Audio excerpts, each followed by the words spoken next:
If you live in the Waterloo Region, Toronto, or anywhere in the GTA, you're going to want to watch this video.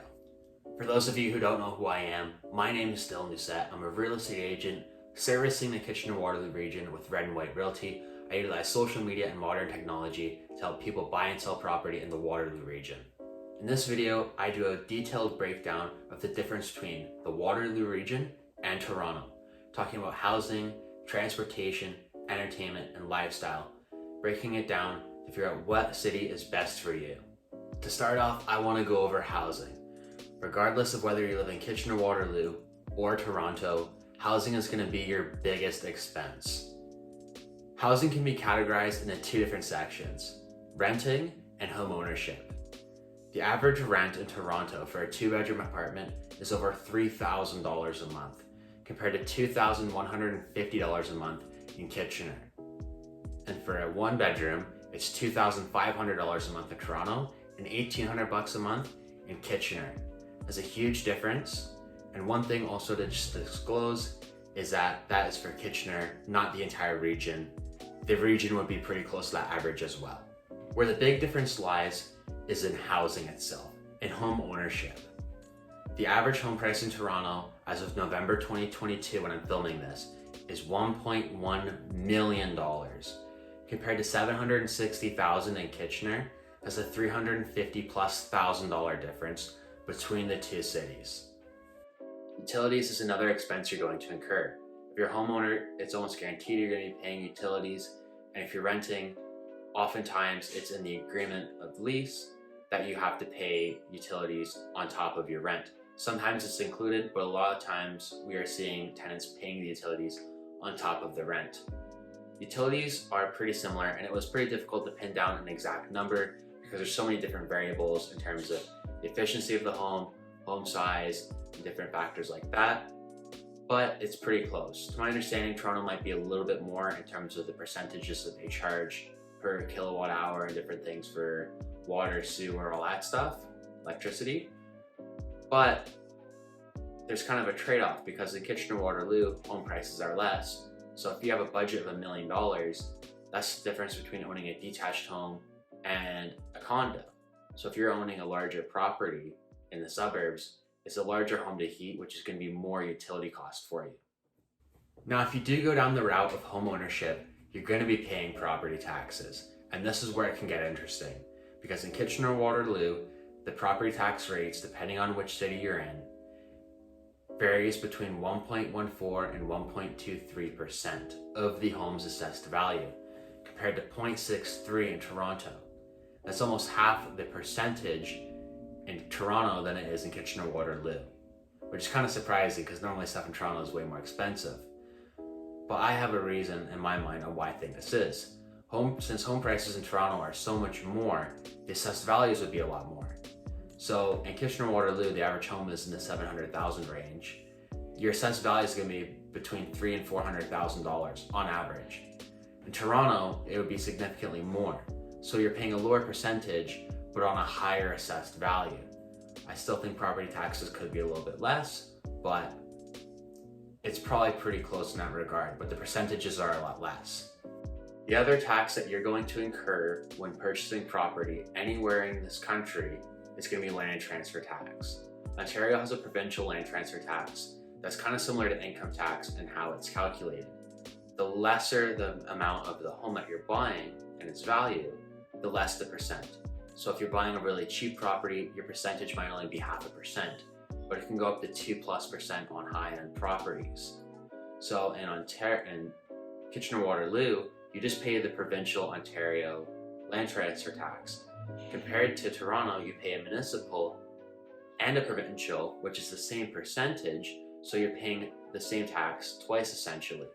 Now, if you're a first-time home buyer, you get your first-time home buyer incentive twice. If you're paying in Toronto, you get it on your provincial and your municipal, compared to just for the provincial if you're in Kitchener. But your land transfer tax may still be more than if it was in Kitchener-Waterloo. Getting out of housing and talking more of the city itself, there's quite the difference between Kitchener-Waterloo and Toronto in terms of the type of city it is. Kitchener Waterloo is a suburban city. located an hour outside of the major city of Toronto, whereas Toronto is the major city itself. It's a major metropolitan city with the city itself having a population of 2.7 million and many other cities around it like Mississauga, Richmond Hill, Vaughan, Oshawa, all these different cities outside of it that make for a massive city with a population of about 8 million people.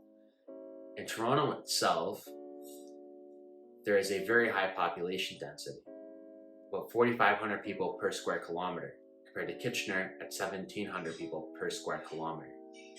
So in Toronto, you'll see there's a lot of high-rise buildings and a lot of places they're building up, whereas in Kitchener Waterloo, we are seeing a lot of high-rise developments. There are various 30 and 40-story condo buildings being built throughout the region, but a lot of the development is suburban, different neighborhoods with townhomes and detached homes, and that's the main property type.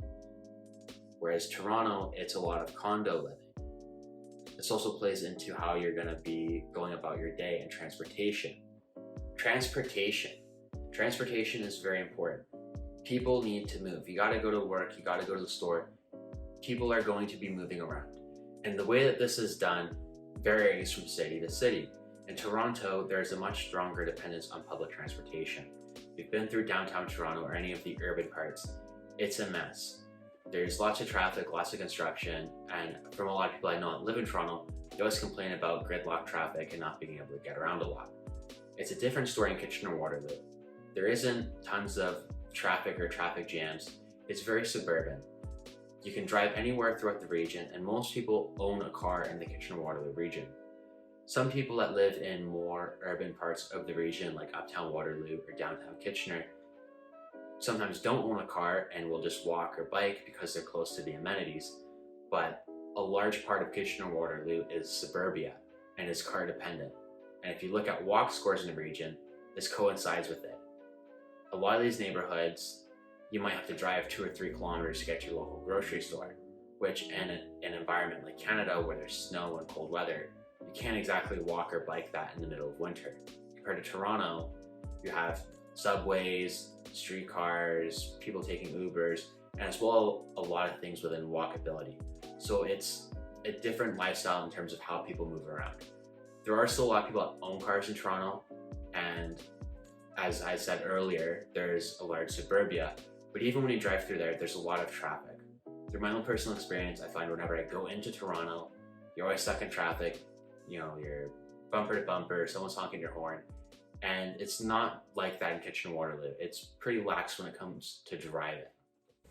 The last difference I want to go over today is entertainment. A lot of people want things to do. They want to go to a restaurant, they want to go to a sports game, they want to go to a bar or whatever is their thing that they're into. And Kitchener Waterloo has just about anything to cover the bases. There's restaurants, there's museums, we have a hockey team, the Kitchener Rangers, as well as other sports teams and sports facilities. So there's something to do. But the difference is Toronto does it at a completely different scale. If you go up there, they have the Leafs and the Blue Jays and the Raptors. They have massive sports stadiums. They have the Royal Ontario Museum, all kinds of shopping, massive malls like the Eden Centre. Essentially, Kitchener-Waterloo has everything that you would need, but in Toronto, it's times 10, of course, because there's a much larger population. So sometimes people from Kitchener-Waterloo will go to Toronto for things like a Leafs game or a Raptors game, or to go to a specific museum or different attraction. But for the most part, Kitchener-Waterloo has everything that you would need from a standpoint of the basics, as well as different things to keep you entertained, like the different museums and sports teams and different restaurants and bars and whatnot. Alright, so I hope you found that video informative. I put a lot of information in this about housing prices and the difference in lifestyle. Let me know in the comments what you think of this. Would you rather live in Kitchener-Waterloo, or would you rather live in Toronto? As well as let me know where you're living right now. Maybe you're living in Toronto, but you're looking to make a move out to Kitchener-Waterloo. And if you are, my contact information is in the description below. As well, I'm gonna link some videos over here. I think I'm pointing the right way. About some other videos I have that are very informative. I'm posting videos every week about the Kitchener-Waterloo region and its real estate market, so please subscribe. I have more videos on the way. Besides that, enjoy the rest of your day.